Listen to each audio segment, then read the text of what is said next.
All right, with me on the phone is C.J. Hunt. How are you, sir?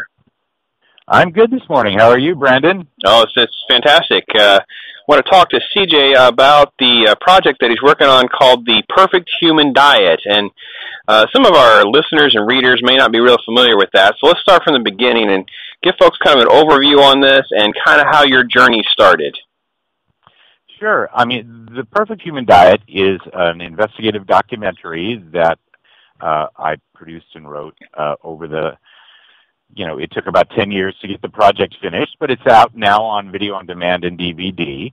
And what it is that obesity and dietary related chronic disease is out of control and only getting worse, yet we keep turning back to the same, old players to look for answers, and we're not getting them. So what I wanted to do was go out on this exploration, kind of a treasure hunt, to see, well, where else can we look? Where else can we look for these answers, and what might we discover? And what we found was really fascinating and flies in the face of conventional wisdom. So, and the recommendations that we're getting today, it's quite different. And my personal journey started when I was 24. I went jogging one day and dropped dead of a cardiac arrest. An anesthesiologist showed up a couple of minutes later and started giving me CPR, and then the paramedics got there about 6 or 7 minutes later and jump-started me and, took me to UCLA. And then I left there after 10 days, and they told me I had over a 50% chance of dying in the next 2 years. So, and a whole laundry list of things to do. Don't walk upstairs, don't go anywhere without someone that knows CPR, and maybe you'll survive sex. So, at 24 years old, that was a bit of a wake-up call, and it made me very interested in health and well-being, and I've been personally interested in it and then professionally interested later as I became a journalist. And I think it's really, obviously, your testimony is something that, that'll shake you right to the core when things like that happen, folks. So the one thing I find interesting is that what you discover really kind of turns the entire sort of nutrition pyramid kind of on its head, right? Well, it does. I mean, what we did, the core of the search is instead of talking to nutritionists, we went and spoke with anthropologists and looked at all of human history, because basically humans, as we know them today, as we are, started about 2 to 2.5 million years ago. And when you walk through that whole course of human history, you're able to see the changes that happened, including the diet that we were eating that made us the strongest and the fittest and the smartest species on the planet. And then, just a few thousand years ago, we changed all of that, the foods that we were eating that we were adapted to, because as you probably, and your listeners probably know, is that, every creature on the planet adapts to what they're given in nature, and those are the things that keep them healthy. And, to make it kind of a simple overview, and we departed from that radically, and we're paying a big price. Now, the science that we discovered that was really great was that we were able to go to the south of France to an anthropological dig site where they dig up the bones of humans and Neanderthals and animals, and then follow those bones back to Leipzig, Germany, where they have a new scientific procedure that's just a few years old, radioisotopic testing of the bone collagen from these bone samples. And from that, they can tell you exactly what we ate. It's no longer theory. It's so they can tell us what humans ate, Neanderthals ate, and the animals. It is fascinating. I'm talking to C.J. Hunt. We're talking about a documentary project that he's been working on for years called The Perfect Human Diet. And the one thing I think is going to shock people the most is probably going to be, and just we'll cut right to it, meat. So I think, if you talk to your doctors, and I'm lectured all the time about my love of bacon, so tell me a little bit about your discovery of, kind of what kind of might surprise people. Well, and it surprised me. It's fascinating. Is what it amounts to is that the science shows us that up until the last 8 to 10,000 years, we were primarily carnivores, and yes, we're omnivorous, that we can eat a lot of other things, but a lot of those other things get us into trouble. What happens is if you measure and test the bones, it shows that we fall into the same food web, they call it, as bears and wolves and Neanderthals. And Neanderthals are well known within science as being top-level carnivores, and very little plant foods.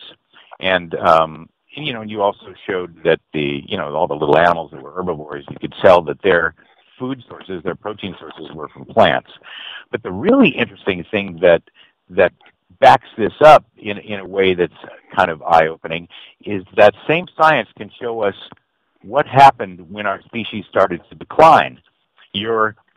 Not just obesity and modern diseases that we're getting from junk food and processed foods and things like that, but with the invention of agriculture, and when we became primarily starch eaters, the human species dropped 4 to 6 inches in height. We got weak and brittle bones.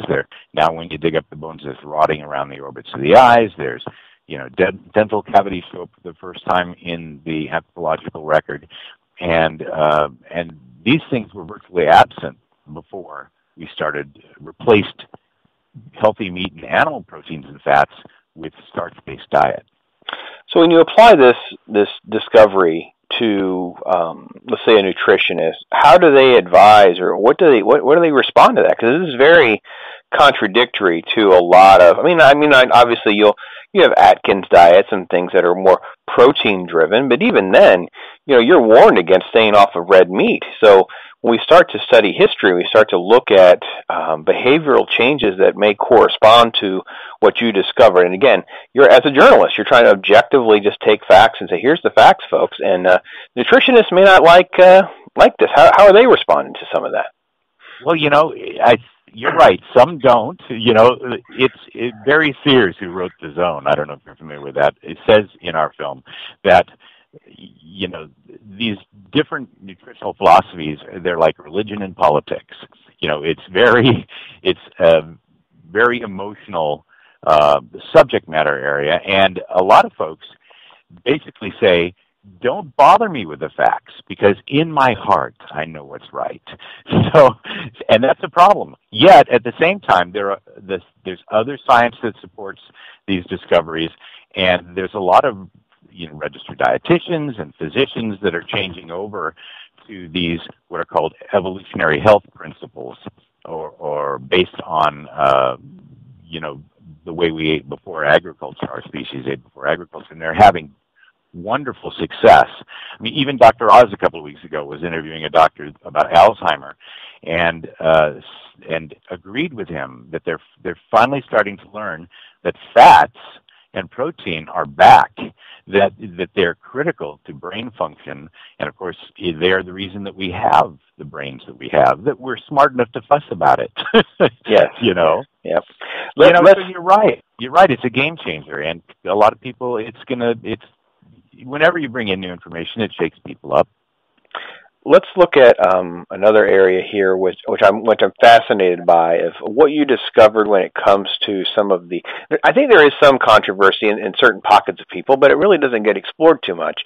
The impact of genetically modified foods, human growth hormone, and bovine growth hormone, stuff like that in our foods, and we don't necessarily have a history of that we can look at, because we're adapting to this on the run, so to speak. Well, yeah, and we haven't had enough time to adapt to it, which is the big problem, is that our genes are still looking for what we were eating before we started changing our diet. And that's a concept that is important to understand if we can put all this other stuff in perspective. Even Dr. Sebring from our film, in fact, you may recall, or if you haven't seen that part of it yet, it's at the end. I say, well, if these discoveries are true, is there anybody, a physician or a scientist, that's using it with real patients every day? And there are. And we did a little store tour, because most people shop at regular supermarkets to tell people how to navigate the waters that you're discussing.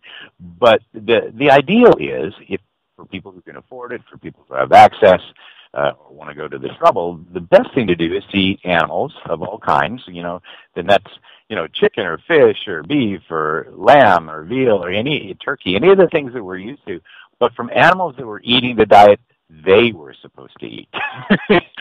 So, and because of course in our modern agriculture, and as you say with genetically modified foods, we're changing the basic nutritional quality and of what is required for us to have optimal health. And of course, the people selling that stuff don't agree because that's how they make their living. What is? I don't want to take too much else away from the film. We're going to get to that in a moment. But what's the one thing you take away besides all of that you would say, listen, folks, when it comes to, say, fruits and vegetables, you've been told X, but here's what I found, and I was really surprised by that when it comes to like fruits and vegetables. Oh, well, with fruits and vegetables specifically, is that they should not be the base of our diet. Yeah. Humans are not set up to be vegetarian or vegan. In fact, there are no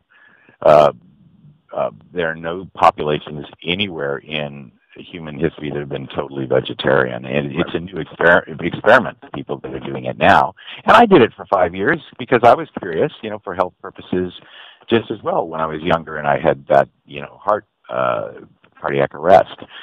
So, that they're not the top tier thing that we're supposed to be interested in, like we've been being told for the last 30 years, and that animal proteins and fats are irreplaceable. Is you absolutely need them to have optimal health, as opposed to, eating brown rice and vegetables and then thinking that that's enough to sustain you, for optimal health. Right. Well, let's give out the website of the documentary. Tell people how they can get it, see it, and try to support what you're doing. Well, thank you so much. Yeah, it's for folks that are online and like to watch online. It's on video on demand on iTunes in over 43 countries with closed captioning and 5 language subtitles. We also just this week we released a new DVD for people who prefer DVDs that also have closed captioning in English and 5 language subtitles and 67 minutes of extra features, which is we never had offered before.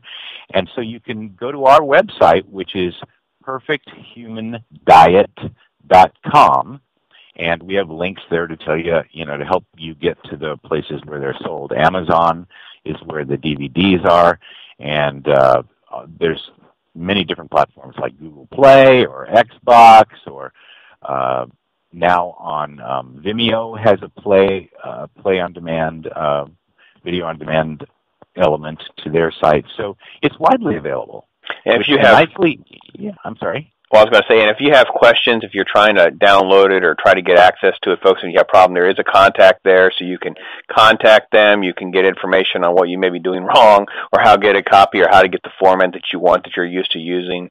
Obviously, accessibility through Amazon is extremely easy to use. A lot of people are jumping on board with that kind of approach. So it's great to see a new format come. It's great to see, the extra features and all that kind of stuff. And, we definitely wish you well. It's fantastic. It's called The Perfect Human Diet. You can check it out again. That is perfecthumandiet.com. And we've been talking to C.J. Hunt. We thank you so much for your time and fitting us in, and we wish you the best with this. Very educational.